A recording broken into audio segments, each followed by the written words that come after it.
ညင်းနဲ့တန်းကောင်ကကိုရင်လေးကျွန်တော်ဒီလောကထဲမှာကျင်းလည်ခဲ့တာအနည်း20ရှိပါပြီအတွေ့အကြုံတွေအရာပြောရရင်တရေဆိုတာထက်ပိုကြောက်စရာကောင်းတာကကြံရိတ်ခဲ့တဲ့ဆွဲလန့်မှုတွေပဲဗျာလွန်ခဲ့တဲ့10နှစ်လောက်ကတောလွာလေးဒီဝါကဖုန်ကြီးเจ้าမှာကျွန်တော်တညတဲခဲ့ဘူးတယ်ညတန်းခေါင်ရင်မှာစွန်းစားဆောင်ဘက်ကနေ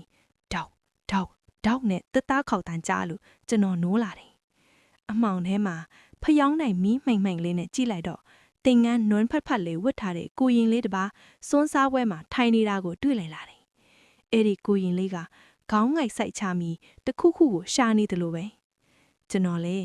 ကိုရင်ဘာရှာနေတာလဲလို့မေးလိုက်တဲ့ခဏမှာပဲအဲ့ဒီကိုရင်လေးကကျွန်တော်ဘက်ကိုဖြည်းဖြည်းချင်းလှည့်ကြည့်လာတယ်သူ့မျက်နှာမှာမျက်လုံးတွေမရှိဘူးဗျာဟောင်းလုံးပေါက်ကြီးနှစ်ခုကနေသွေးတွေစီးကျနေပြီးပါဇက်ကနေတပြေးတော်စွန်းဟင်းခါလို့ပါဖုံတပြေးတော်စွန်းဟင်းခါလို့ပါဆိုပြီးတိုးလေးရေရွတ်နေတာ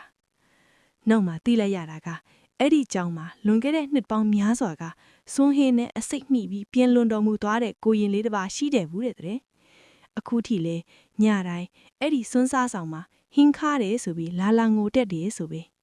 အဲ့ဒီညကညင်ကွင်းဟာအခုထိကျွန်တော်မျက်စီတွေကမထွက်သေးဘူးဗျာ